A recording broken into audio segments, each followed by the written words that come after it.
Gurubhyo Namaha Harihi Om.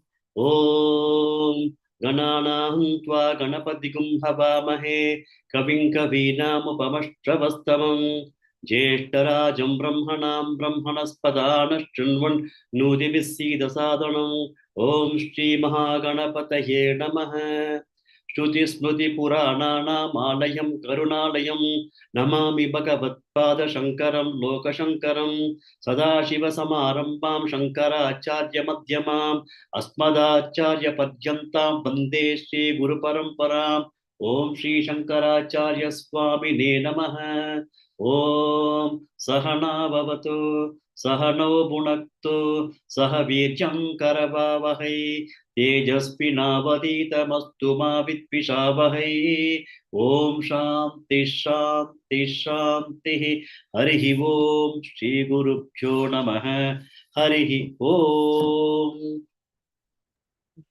Can start? Yes, Namaste Mahodaya. Usha Srinivasan Bhagini.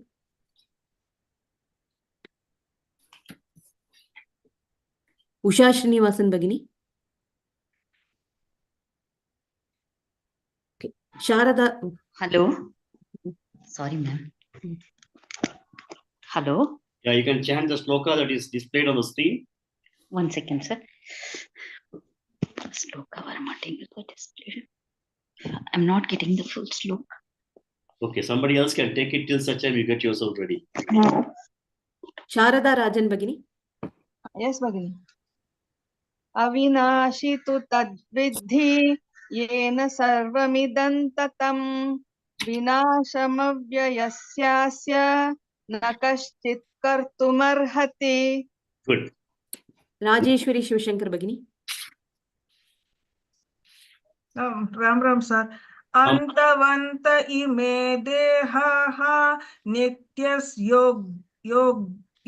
yogda sharirina anachine prema yasya tasmad yuddhasva bharata. Anashinaha aprameyasya anashino prameyasya Anashino prema yasya Prameyam. Understand, it is not prema. Aprameya. Aprameya, even some people have name like Aprameya. Anashinaha aprameyasya. Anashino prameyasya. Anashino prema yasya. Ipo correcta? Anashino prema yasya. Not premeyasya. Anashino prameyasya. Aprameyam. Anashino. Okay, sir. See, Pramata is a person who is going to learn. Prameyam is the object that needs to be known. Pramanam is the available material for that to be known. Pramanam, Prameyam, Pramata. Pramata, now all of us are Pramata. Pramana is Bhagavad Gita, that's what we are learning. Prameya, knowledge that is we are learning is, we can say it as Bhagavad Gita, we are all trying to learn. So we are the learners, the learning, and what is that we are learning? Pramanam is Bhagavad Gita. Pramata is ourselves. Prameyam is the object of contemplation, object of knowing. Okay? Please. Anashino prameyasya. Anashino prameyasya. Anashino prameyasya. Tasmat yuddhasva bharata. Tasmat yuddhasva bharata. Good. Next. Sheila Shinde Bhagini. Yes, ma'am. Enau vetti hantaram yaschainam manyate hatam ubhau tau na vijanitah nayam hanti na hanyate. Good. Next. Beena Raja Bhagini. Yes, Mahodaya, can you repeat once this one? I want to follow it. This I call some other devotee, Mahodaya. This one. Yeah, no jayate mrete va kadachit. Huh? This one, can you repeat once? Somebody will chant. You can listen to. Yes. Okay. Bhanureka Bhagini. Yes. न जायते म्रियते वा कदाचित् नायं भूत्वा भविता वा न भूयः अजो नित्यः शाश्वतोऽयं पुराणः न हन्यते हन्यमाने शरीरे. Very good. Yeah. One more person would like to try this. Lakshmi Bibi Bhagini. Yes, Bhagini. न जायते म्रियते वा कदाचित् नायं भूत्वा भविता वा न भूयः अजो नित्यशाश्वतोऽयं पुराणः न हन्यते हन्यमाने शरीरे. Good. So I think we'll go to the new class. Before that, yesterday we did this shloka first. This talks about the indestructible. You cannot destroy the Atma. That's what is a vinasham avyaska na kashchit. Nobody can destroy Atma. So this shloka talks about indestructibility of the non-dual Atma. Okay, now this shloka antavanta ime deha, which means the physical body is a mithya. Mithya means it is not sat. Anything which is not sat is asat, and asat does not have existence on its own. They appear in time and they can also go away in time. So this shloka tells that the physical body is a mithya. Okay, it appears and it disappears also. Then the next shloka, it says Atma does not kill anybody, or it is also not. It is possible. It is also not possible to kill the Atma. So Atma neither kills nor it can get killed. That is the meaning of this particular shloka. Then when you come to this one, we say that Atma is not born or Atma is not dead. Na jagate, mriyate, va katachite. So we understood these four specific things about Atma as of yesterday. We also did, this was done, these four things were done yesterday. So we'll go forward now. Yeah. Sai Lakshmi Bhagini. Namaste Bahoday. Namaste. Veda vinashinam nityam. Veda vinashinam nityam. Veda vinashinam nityam. You can say Veda vinashinam nityam. Okay, I also made a mistake. Veda vinashinam nityam. Veda vinashinam nityam. Veda vinashinam nityam. You can say nan nityam. N-U-N, not N-U-N. Okay. Yayena majamavyayam. Yayena majamavyayam. Yayena majamavyayam. Veda vinashinam nityam. Yayena majamavyayam. Veda vinashinam nityam. Yayena majamavyayam. Veda vinashinam nityam. Yayena majamavyayam. Okay, here, yenam means this. That is talking about Atma. Ajam is unborn. Avyayam is not destroyable. Ajam avyayam becomes ajam avyayam. Yenam ajam avyayam becomes yenam ajam avyayam. Okay, that is just to understand the various words in this. Yeah, yenam ajam avyayam. Okay, next please. Jyotirmayi Bhagini. वेदविनाशिनं नित्यं Now then you can repeat. Okay. Okay. Veda vinashinam nityam. वेदविनाशिनं नित्यं Once again. वेदविनाशिनं नित्यं Yayena majamavyayam. ययेनमजमव्ययम् ययेनमजमव्ययम् Veda vinashinam nityam. Yayena majamavyayam. वेदाविनाशिनं नित्यं येनमजमव्ययम् ययेनमजमव्ययम्. Okay, once again. विनाशिनं नित्यं येनमजमव्ययम्. Good. Next. Krishna पावनी भगिनी. Yes, Katham Mahodaya. Purusha Partha. Katham Sapurushah Partha. Katham Sapurushah Partha. Kangatayati Hantikam. Kam ghatayati hantikam. Kam ghatayati hantikam. Can try Kangatayati because Ka Kam Anuswara is next is a Ga, no? So Kanga. Kangatayati Hantikam. Kam ghatayati hantikam. Katham Katham Sapurusha Katham Partha. Kam ghatayati hantikam. Katham Sapurusha Partha. Kam ghatayati hantikam. Okay, next. के ललिता भगिनी. Veda Binashinan Nityam Yayena Majamauvyayam. वेदा विनाशिनं नित्यं य एनमजमव्ययम्. वेदा विनाशिनं नित्यं य एनमजमव्ययम्. Very good. Next. Anupama Bhatt भगिनी. भगिनी. Katham Sapurusha Partha.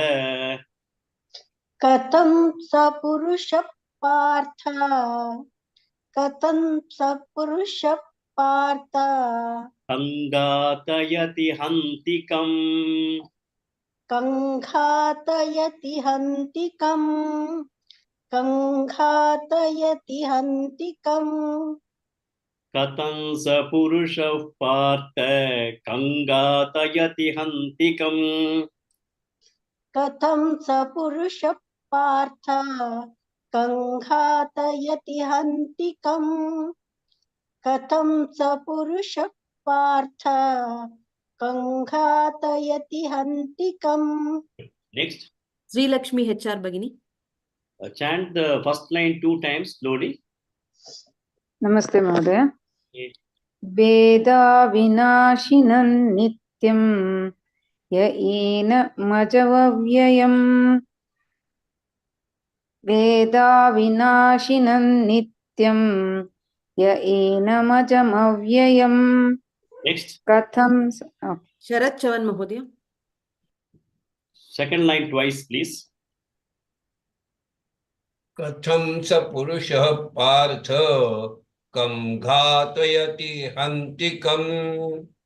कथं स पुरुषः पार्थ कं घातयति हन्तिकम्. Next. R विजयलक्ष्मी भगिनी. 2 lines slowly once. नमस्ते महोदय. Namaste. वेदा विनाशिनं नित्यं य एनमजमव्ययम्. कथं स पुरुषः पार्थ कङ्घातयति हन्तिकम्. Very good. Next. वीणा राजा भगिनी. 2 lines together. वेदा विनाशिनं नित्यं य एनमजमव्ययम्. कथं स पुरुषः पार्थ कङ्घातयति हन्तिकम्. Good. Next. उषा श्रीनिवासन भगिनी. नमस्ते महोदय. Sorry. Yeah. वेदा विनाशिनं नित्यं येनमजमव्ययम्. कथं स पुरुषः पार्थ कं घातयति हन्तिकम्. Good. I think all of you chanted well. We'll go to the meaning of this. Yaha means the one. Anybody, anybody. Vedaha, anybody who knows. What does he know? Yenam, this Atma is avinashinam. It cannot be destroyed. Nityam, it is permanent. This is ajam, unborn. Avyayam, non-declinable, non-decayable. So the one who knows that this Atma is not possible to be destroyed, it is permanent, it is unborn, and it is also not possible, it does not have a decay, then that particular person, Sa Purusha, that particular Purusha, O Partha, Katam Gatayati Hantikam. How does he kill or how does he cause anything to kill? He will not be killing it, nor he cannot be a cause also for killing it. He will not kill it or be the cause for killing it because he is already an Atma. The person who knows this is already an Atma, which means this Atma can neither be a killer nor it may cause to kill anybody. So the meaning of this shloka is that Atma is neither a subject or object of action. For example, an Atma is not a karta. A karta means a person doer of an action. So this Atma does not do an action. Hence, this Atma cannot kill. It is not a doer of action. So it is not going to kill. Secondly, it is not a karya also. The karya means the one that is acted upon. Because it's also not a karya, nobody will be able to kill Atma also. So nobody can kill Atma, and no Atma does not kill anybody. That is what is the meaning of this shloka. And those people who knows that the Atma, Yenam, Avinashinam, Avyayam, Ajam, Nityam, Sa Purushaha, that Purushaha, Partha, Katam, Kam Gatayati Hantikam, who he does not kill and he does not cause to kill also, which means that Atma is neither a karta nor Atma is a karya. Okay. When you have what is a karta, a person doing an action is a karta. The job that is done is a karya. Okay. Supposing a person, here Arjuna thinks that he is going to kill, then he is a killer, then he becomes a karta is, Arjuna becomes a killer of somebody else. And the karya is killing. So here, the Atma is neither a karta nor a karya. So that's what this shloka tells, that Atma is neither subject nor object of the action. Okay. We'll go to the next shloka. Sharada Rajan Bhagini. Yes, Bhagini. Yeah. Vasamsi jirnani yata vihaya. Vasansi jirnani yatha vihaya. Vasamsi jirnani yatha vihaya. Navani ghrannati naro parani. Navani granati naro parani. Navani granati naro parani. Vasamsi jirnani yata vihaya. Navani ghrannati naro parani. Vasamsi jirnani yatha vihaya. Navani granati naro parani. Vasamsi jirnani yatha vihaya. Navani granati naro parani. Good. Next. B.V. Lakshmi Bhagini. Yes, Bhagini. Tata sharirani vihaya jirnana. Tadha sharirani vihaya Jirnan, you can say. Tata sharirani vihaya jirnan. Tadha sharirani vihaya jirnan. Tadha sharirani vihaya jirnan. Anyani sayyati navani dehi. Anyani samyati navani dehi. Anyani samyati navani dehi. Sayyati. Sayyati. Anyani sayyati navani dehi. Sai Lakshmi Bhagini. Next, please. Sai Lakshmi Bhagini. Tata sharirani vihaya jirnan. Tada sharirani vihaya jirnan. Tada sharirani vihaya jirnan. Anyani sayyati navani dehi. Anyani samyati navani dehi. Anyani samyati navani dehi. Good. Next. K. Lalita Bhagini. Yes, sir. Vasamsi jirnani yata vihaya. Navani Grinnati Naroparaani. Tell twice. Vasansi jirnani yatha vihaya navane gruhnati naroparani. Vasansi jirnani yatha vihaya navane gruhnati naroparani. Good. Next. Bhanureka Bhagini.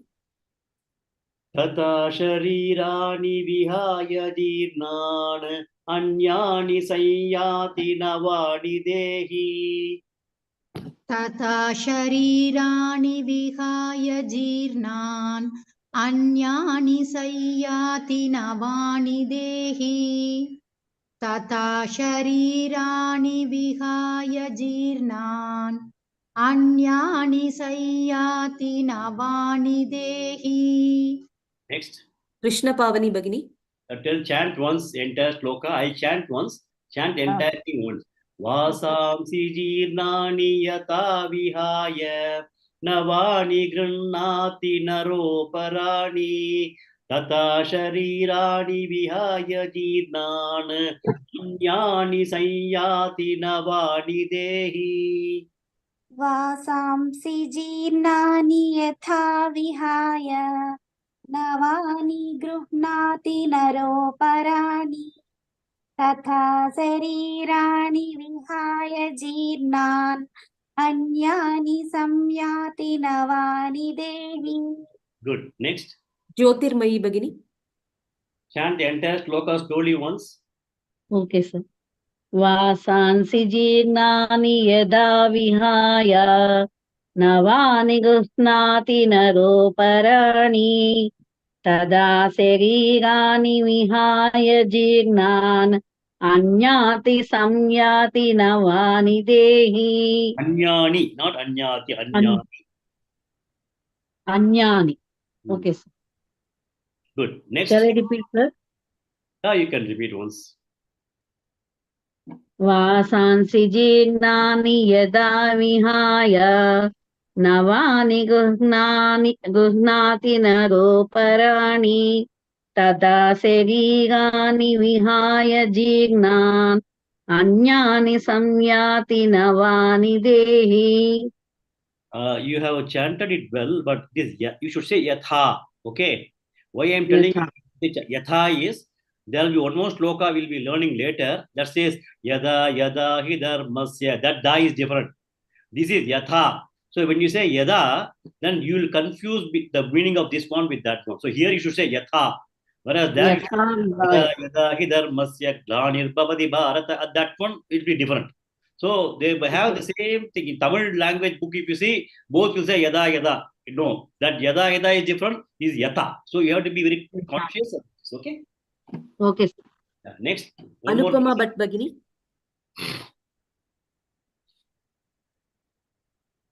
Anupama Bhatt Bhagini. Ha, Bhagini. Yeah. You can chant the entire shloka once slowly. वासांसि जीर्णानि यथा विहाय नवानि गृह्णाति नरोपराणि तथा शरीराणि विहाय जीर्णान् अन्यानि संयाति नवानि देहि. Very good. One more person and then we'll go to the meaning. Sheila Shinde Bhagini. Yes, ma'am. Yeah. वासांसि जीर्णानि यथा विहाय नवानि गृह्णाति नरोपराणि तथा शरीराणि विहाय जीर्णान् अन्यानि संयाति नवानि देहि. Very good. Okay. Now we'll go to the meaning of the shloka. Now, whenever you are wearing clothes, all of us buy clothes and we wear the clothes. The clothes become very, very old. What do we do? Discard them. We discard that and then buy a new cloth. Yes. Because at some point in time, the cloth will become worn off. It will not, because anything that is having a manufacturing will also have an expiry. So cloth also is manufactured sometime. Naya cloth, it was new cloth, you are wearing it. After some years, the cloth is worn off. So you want to discard it and buy a new cloth and wear, right? So vasamsi means only clothes. Jirnani means old. When the cloth becomes old, And yata means this yata and tata will always go together. Whenever you say yata, somewhere tata will come. Yata means if it happens, then if and then kind of a situation. Okay, but yata means like when it happens like that, yata and tata will go together. I'll tell you how to translate that in English later. Okay, so like whenever the clothes become worn off, vasamsi jirnani, the clothes becoming old, jirnani, yata vihaya, like the way you discard and do what? Navani grinnati. You wear a grinnati means you take a new one and then you start wearing a new one. Navani is new one. Grinnati. Nara uparani. So we change the clothes. We as human beings, we change the new clothes. So like the way when the clothes becomes old, people, all of us, we discard the cloth and then wear a new cloth. In the same way, tata, like this, tata, in the same way, sharirani, the Atma which is inbuilt inside this body, vihaya jirnan, that is, the old one, it discards, anyani samyati navani dehi, it will try to get rid of that and get a new deha. Like their body is getting old. When the body is getting old, the Atma realizes that this body is no more this thing. And then what happens is that the Jivatma decides that I'll get rid of this body and then go for a new body. So it is something like we change the cloth ourselves whenever the cloth becomes old. The Jivatma, when we find that this particular cloth, the body that we have is a cloth for the Jivatma, which is indweller. The indweller finds that the coat that he is wearing is not okay and then it is gone. He decides to change the coat, and that is what happens. The Jivatma decides to shed this body and get into new body. Navani dehi anyani samyati, gets into a new body. That is the meaning of this shloka. It was like the way we discard old clothes and get into new clothes. The Jivatma also discards the body when it is old and gets into a new body.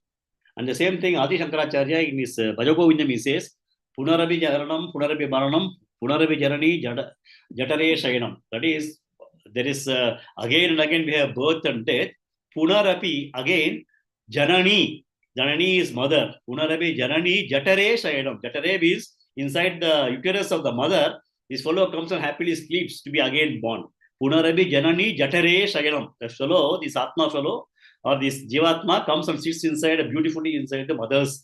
He identifies the mother's womb and then starts sitting there, and then he wants to once again get born. Punarabi jananam, punarabi maranam, punarabi janani jatare shayanam. So that's precisely this shloka also. So this particular shloka says, this particular body also changes when the body, the Jivatma changes the body, like the way we change our dress. Okay? Next. Rajeshwari Shivashankar Bhagini. Yes, sir. Nainan chindanti shastrani. Nainan chintanti chastrani. Nainan chintanti chastrani. Shastra means weapon. Okay. We read this in the first chapter also, no? Nana Shastra Praharanaha Yuddhe Visharadaha. They are all different types of weapons they were wielding and they were in the warfare. Same Shastra. Nainan Chintanti Shastrani. Nainan Chintanti Shastrani. Nainan Chintanti Shastrani. Nainan Dahati Pavakaha. Nainan Dahati Pavakaha. Nainan Dahati Pavakaha. Nainan Chintanti Shastrani. Nainan Dahati Pavakaha. Nainan Chintanti Shastrani. Nainan Dahati Pavakaha. Nainan Chintanti Shastrani. Nainan Dahati Pavakaha. Good. Next. Sri Lakshmi HR Bhagini. Yes, sir. Nachainam.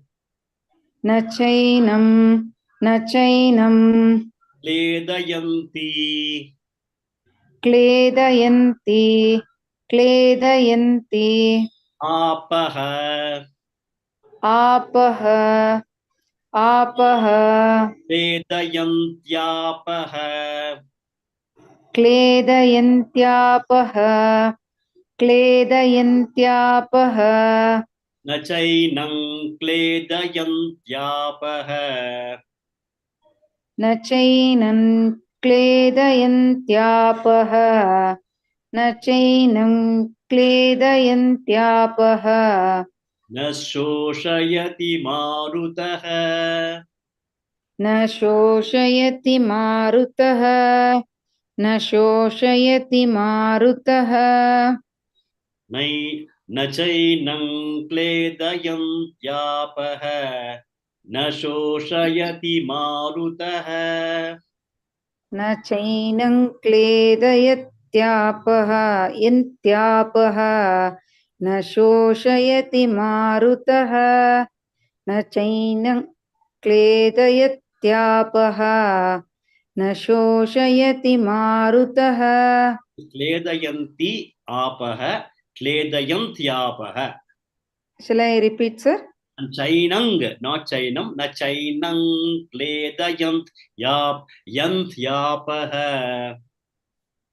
न चैनं क्लेदयन्त्यापः न शोषयति मारुतः न चैनं क्लेदयन्त्यापः न शोषयति मारुतः. Next. Sharat Chavan Mahodaya. Nainan chindanti shastrani nainan dahati pavakah. नैनं छिन्दन्ति शस्त्राणि नैनं दहति पावकः नैनं छिन्दन्ति शस्त्राणि नैनं दहति पावकः. Good. Next. R. Vijayalakshmi Bagini. Namaste. Namaste. न चैनं क्लेदयन्त्यापः न शोषयति मारुतः न चैनं क्लेदयन्त्यापः न शोषयति मारुतः न चैनं क्लेदयन्त्यापः न शोषयति मारुतः. Good. Next. Gurumurti Mahodaya. I'll chant the two lines and chant it once. Nainan chindanti shastrani nainan dahati pavakah na chainam kledayantyapah na shoshayati marutah. नैनं चिन्तन्ति शस्त्राणि नैनं दहति पावकः न चैनं क्लेदयन्त आवः न शोषयति मारुतः. Next. Mrinalini Gopalan Bagini. Slowly chant once. नैनं चिन्तन्ति नीलं दहति पावकः न चैनं क्लेदयन्त्यापः न शोषयति मारुतः. Good. One more person. Beena Raja Bagini. Yes, Mahodaya. Chant the things slowly once, entire shloka. नैनं छिन्दन्ति शस्त्राणि नैनं दहति पावकः न चैनं क्लेदयन्त्यापः न शोषयति मारुतः. One more person. Usha Srinivasan Bagini.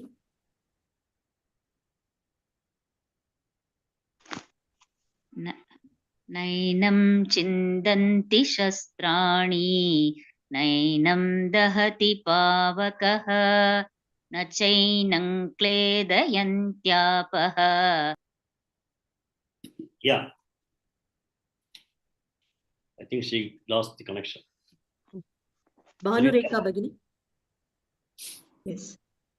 नैनं चिन्दन्ति शस्त्राणि नैनं दहति पावकः न चैनं क्लेदयन्त्यापः न शोषयति मारुतः. think we have chanted well. Now, Nainam means na yenam. Yenam means this Atma. Okay. So Nainam is this Atma. Then again, Nainan Dahati. Na yenam. The bottom one also, na cha yenam. Na cha yenam. Cha is and, I told you. So na cha yenam becomes na cha yenam. So everywhere it says na yenam. So there is a negation for the Atma is being talked about. Na yenam, na yenam, na yenam, it has been told. Last also na, soshayati marutha. What does this shloka says? Yenam shastrani chindanti na. Shastrani means weapon. With weapon, chindanti is cutting. With taking a weapon, we cannot cut Atma. Okay. Na yenam chindanti shastrani. Yenam shastrani na chindanti.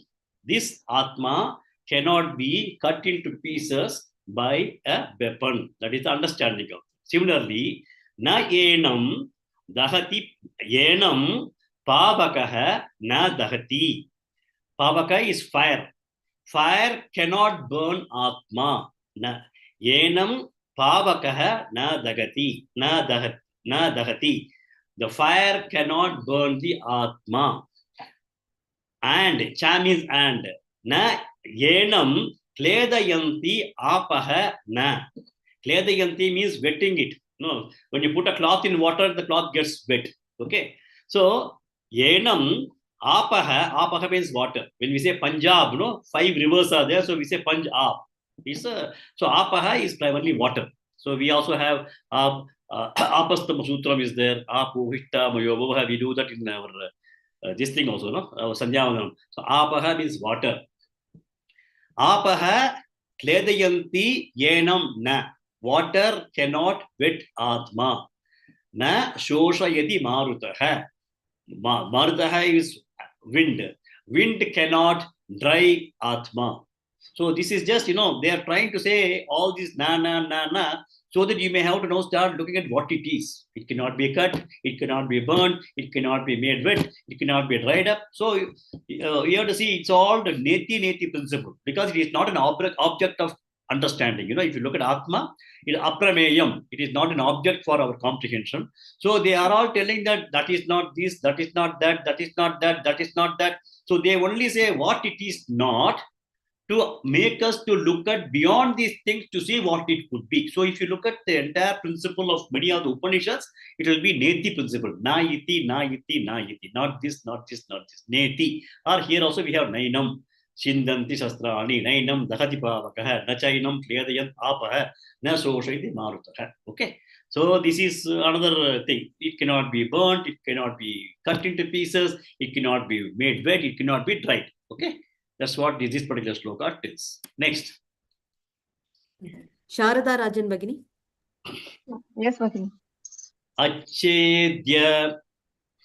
Achedya. Achedya. Just 1 second. I made 1 second, please.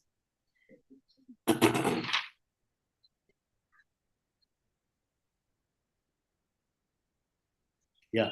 Achedya. Ayam. Achedyoyam. Achedyoyam. Adahyah. Adahyah. Ayam. Adahyoyam. Adahyoyam. Achedyoyam adahyoyam. Achedyoyamaya dadyoham.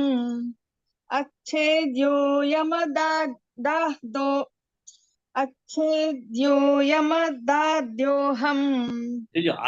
Ayam means this. Again, like yenam we are talking, no? Ayam means this.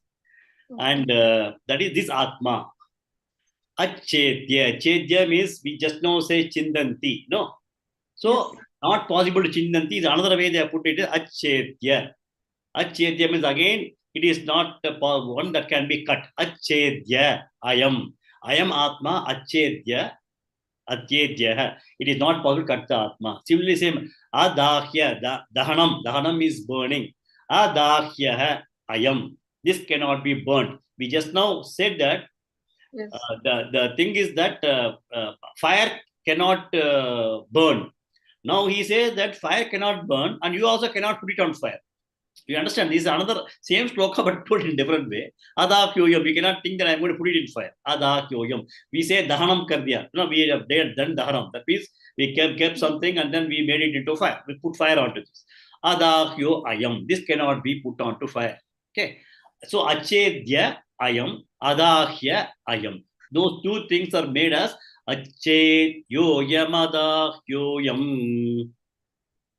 अच्छेद्योयमदाह्योऽयम् अच्छेद्योयमदाह्योऽयम् अक्लेद्योषोष्ट्य एव च अक्लेद्योशोष्य एव च अक्लेद्योशोष्य एव च. I'll go to the previous slokam. You see, Nainam Chindanti Shastrani. So Chindanti, Dahati, Kledayanti, Soshayati. Four things we talk. Chindanti is cutting, Dahati is burning, Kledayanti is making it wet, Soshayati is drying it up. So these four things he has put in the first sloka, first line itself.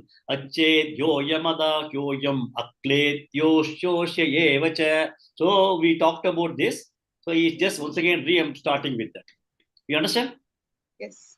The previous sloka we say it is not chindanti, na dahati, na kledayanti, na soshayati. The same thing becomes achedyoyam, ayam achedyaha, ayam adahyoyaha, ayam adahyaha, ayam akledyaha, ayam asosyaha. Same thing. You understand? But it has all come in one sloka. Then he is going to talk about the quality. Some more adjectives is adding in the second line. Okay. So what if you understand the previous sloka, this will come very easily. Achedyoyam adahyoyam. अच्छेद्योयमदाह्योऽयम् अच्छेद्योयमदाह्योऽयम् अक्लेद्योषोष्य एव च अक्लेद्योशोष्य एव च अक्लेद्योशोष्य एव च अच्छेद्योयमदाह्योयम् अक्लेद्योषोष्य एव च अच्छेद्योयमदाह्योऽयम् अक्लेद्योशोष्य एव च अच्छेद्योयमदाह्योऽयम् अक्लेद्योशोष्य एव च. Good. Next. Krishna Pavani Bhagini. Yes, Mahodaya. नित्यः नित्यः नित्यः सर्वगतः सर्वगतः सर्वगतः स्थाणुः स्थाणुः स्थाणुः नित्यः सर्वगतस्थाणुः नित्यः सर्वगतस्थाणुः नित्यः सर्वगतस्थाणुः अचलोऽयं सनातनः अचलोऽयं सनातनः अचलोऽयं सनातनः नित्यः सर्वगतस्थाणुः अचलोऽयं सनातनः नित्यः सर्वगतस्थाणुः अचलोऽयं सनातनः नित्यः सर्वगतस्थाणुः अचलोऽयं सनातनः. Very good. Next. K. Lalita Bhagini. अच्छेद्योयमदाह्योऽयम् अक्लेद्योषोष्य एव च K. Lalita Bhagini. Okay. Lakshmi Bibi Bhagini. Yes, Bhagini. Achedyoyamadahyoyam अक्लेद्यो शोष्य एव च अच्छेद्योयमदाह्योऽयम् अक्लेद्यो शोष्यम् एव च. Good. Next. Mrinalini Gopalan Bagini. Nitya sarvagadastanuh achaloyam sanatanaha. Okay, she's also not there. Okay, Sai Lakshmi Bagini. Yes, Mahoday. Which one? Nitya sarvagadastanuh achaloyam sanatanaha. Nitya sarvagatastanuh achaloyam sanatanaha. Nitya sarvagatastanuh achaloyam sanatanaha. Good. Next. Jyotirmayi Bagini. I'll chant the 2 lines, chant slowly, okay? Okay. Acchedyoyamadakhyoyam akledyoshya yevacha nityah sarvagadastanuh achaloyam sanatanaha. अच्छेद्योऽयम्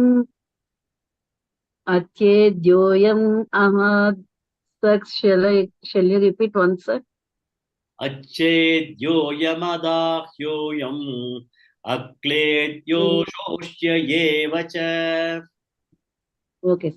Okay, sir. अच्छेद्योऽयम् अदाद्योऽयम् अक्लेद्यो शोषयेव च नित्यं सर्वगतस्थाणुः अचलोऽयं सनातनः. Nitya sarvagat. Nityam illa nitya. Nitya sarvagata. Okay? Yeah. Next. Okay. Bhanureka Bagini. Yes, shall I Chant chant, sir? slowly, yeah. Chant slowly the 2 lines. अच्छेद्योऽयमदाह्योऽयम् अक्लेद्यो शोष्य एव च नित्यः सर्वगतस्थाणुः अचलोऽयं सनातनः. Good. One more person. Beena Raja Bagini. Yes, Mahodaya. अच्छेद्योयमदाह्योऽयम् अक्लेद्योशोष्य एव च नित्यः सर्वगतस्थाणुः अचलोऽयं सनातनः. One more person. Gurumurti Mahodaya. Acchedyoyamadakhyoyam akledyoshya yevacha nityah sarvagadastanuhu achaloyam sanadanaha. So one of the things that you can say, the closest thing that you can think of as far as Atma is concerned is space. Okay. Space is all pervasive. Like when we took the example of the Mahakasa and Ghatakasa, Akasha, whole space, and Gata Akasha, Akasha constrained in this small pot, we realize that both of them are same. And even if the pot is broken, the space remains the same. And in space, you cannot cut it. Space, you cannot, I can burn something, but I cannot burn space. I cannot wet the space. I cannot dry the space. The closest that you can think of everything, so I think of Atma is space, but Atma is not space. But the closest you can think is space. So space cannot be cut, space cannot be burned, space cannot be wetted. Rain will fall in the space, but space is not getting wet. Okay. Earth may get wet. Space is space. Similarly, you cannot dry up the space. And it is nitya, it is also permanent. Sarvagataha means it is permeating everywhere. Space permeates everywhere. No, anywhere you go is space only. Sarvagataha means permeate is presence. Vyapika is also called Vyapika. It is Sarva Vyapi. Space everywhere is there. Stanuhu is stable. Achalohayam, it cannot be moved. Okay, it cannot be moved from place to place. Can you move space? No, space is space. That's it. You cannot move from one place to another like you call some movers and packers and you cannot pack space and take it. No, it is space. Sanatana, it is there from time immemorial. Okay, so this is another thing that talks about the Atma, where it says that it is Nityam. First one is says Achetyoyam adakyoyam, which is again, it is not possible to be cut. It is not one that can be burnt. It is not the one that can be made wet. It is not the one that can be dried up. Akledayanti, soshayanti, a is again negation. And then the next one is qualifying it as nityaha. It is permanent. Sarvagataha, it means it is all pervasive. Stanuhu, stable. Achalaha means not possible to move. People can move mountains, but we cannot move space. Achalaha, ayam, sanatanaha. Sanatanaha means we don't know when it all started. Sanatanaha. So we also say our dharma is sanatana dharma because there is absolutely no time you can say that this is the date, so and so date it started. Somebody can say Christianity started when Christ was born. We have got date for this. Whereas if you ask when was Hinduism started, Sanatana Dharma started, no, we have got no answer for that. It is when the universe came, Om came, Brahman came, Sanatana also came. So that is what is Sanatana. Sanatana Dharma is also like that. It has got no time that is fixed. That on so and so date it started. Sanatana Dharma we have started from today. No, it is not like that. It has been going on for time immemorial. Okay. So that is, it's again, once again reinforcing the previous shloka and again qualifying by telling it is permanent, nityaha, sarvagataha, it is all pervasive, stanuhu is stable, achalaha, it is not movable, and sanatanaha. Okay. So the previous, this one and this one have got the same kind of a understanding with some more addition. Next one, we'll take this shloka perhaps and then. Usha Srinivasan Bagini. Avyaktaha. Usha Srinivasan. Avyaktaha. Avyaktaha. Ayam. Ayam. Ayam. Avyaktoyam. Avyaktoyam. Avyaktoyam. Achintyaha. Achintyaha.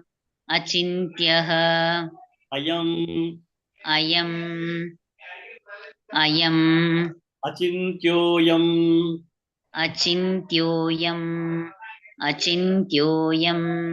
Avyaktoyam achintyoyam. Avyaktoyamachintyoyam.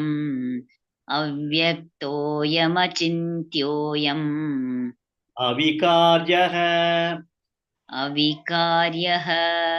Avikaryaha. Yam. Yam. Yam. Ayam. Avikaryaha. Ayam. Okay. Avikaryaha. Ayam. Ayam. Avikaryoyam. Avikaryoyam. Avikaryoyam. Uchyate. Uchyate. Uchyate. Avikaryoyamuchyate. Avikaryoyamuchyate. Avikaryoyamuchyate. Avyaktoyamachintyoyam. Avikaryoyamuchyate. Avyaktoyamachintyoyam. Avikaryoyamuchyate. Avyaktoyamachintyoyam. Avikaryoyamuchyate. Next. Rajeshwari Shivashankar Bagini. Yes, sir. Tasmat. Tasmat. Tasmat. Evam. Devam. Devam. No, not Devam. Evam. Okay. Evam. Yeah, Evam. Yeah. Tasmat evam. Tasmadevam. Tasmadevam. Tasmadevam. Viditva. Viditva. Viditva. Yenam. Yenam. Yenam. Viditvainam. Viditvainam. Viditvainam. Tasmadevau viditvainam. Tasmadevau vinidvainam. Tasmadevau vinidvainam.